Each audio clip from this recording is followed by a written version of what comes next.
కౌగిలే కాపురం కాదులే పిచ్చి తల్లి, మల్లెలా మంచమే మందిరం కాదు చెల్లి, తేనెతో దాహమే తీర్చదేనాడు పెళ్ళి, త్యాగమే ఊపిరై ఆడదయ్యేను తల్లి, కామానికి దాసోహం కారాదే సంసారం, కాసుకో భర్తనే కంటి పాపాయిగా, నేర్చుకో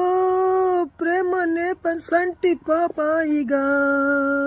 మన్నించేది మనసిచ్చేది మగడే సోదరి, సంసారం ఒక సదరంగం, అనుబంధం